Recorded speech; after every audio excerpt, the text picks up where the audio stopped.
This is Fatiha and the Door of Return series by Najjar Abdul-Musawwir, and today we're going to take a look at his article written by Dr. S. Alexis Anderson, From Prison to Professor, The Life and Times of Najjar Abdul-Musawwir. Malcolm X sentenced to 10 and served 6. Najjar sentenced to 20 and served 9. Malcolm learned to read and write in prison. Najjar realized he couldn't read when he landed in county jail. Both introduced to Islam by fellow inmates. These are just a few of the parallels that come to mind when thinking about the life of Malcolm X and Najjar Abdul-Musawwir. In his 1964 speech, The Ballad or the Bullet, at King Solomon Baptist Church in Detroit, Michigan, where he shares his black nationalist philosophy, Malcolm X said, "We've not seen the American dream, but we have experienced the American nightmare." Najjar experienced the American nightmare and used the lessons to create his version of the American dream.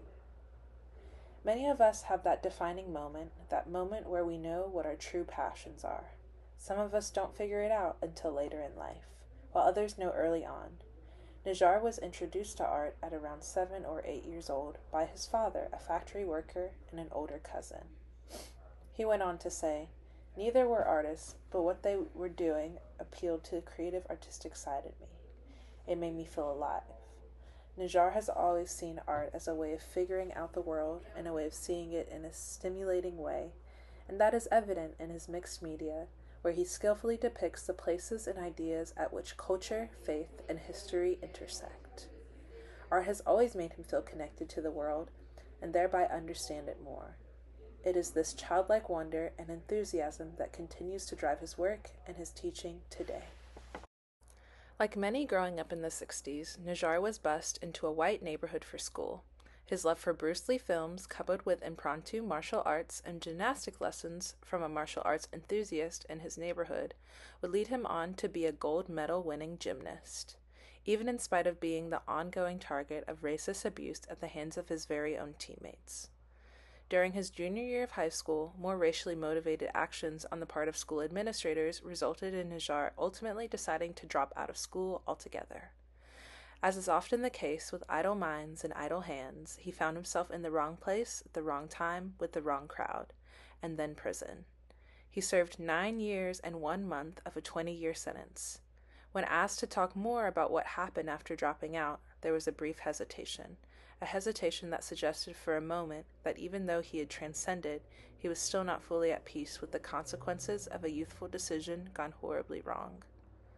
Allahu Akbar are the words that would change the trajectory of Najjar's life, the words that caused him to pivot. While in the county jail, he overheard what he describes as funny sounds that he would later learn meant God is greatest and were chanted several times each day by a gentleman in a nearby cell. He continued to hear the words each day and often observed the gentleman in what appeared to be a praying position. Intrigued, he began to ask questions and was introduced to the world of Islam. Like Malcolm, Najjar too realized upon his arrival into the system that he was functionally illiterate, so he immersed himself in every book he could get his hands on while simultaneously learning to read, study art, and continue his education. Because he had earned his GED while incarcerated and began his undergraduate studies in his late 20s, once released from prison, his nightmare slowly began to evolve into a dream. Malcolm X believed he learned more in prison than he ever would have learned from a traditional post-secondary education, and Najjar's own prison studies were quite intense as well. Today, Najjar's life has come full circle. He's teaching waitlisted sections of African American art history.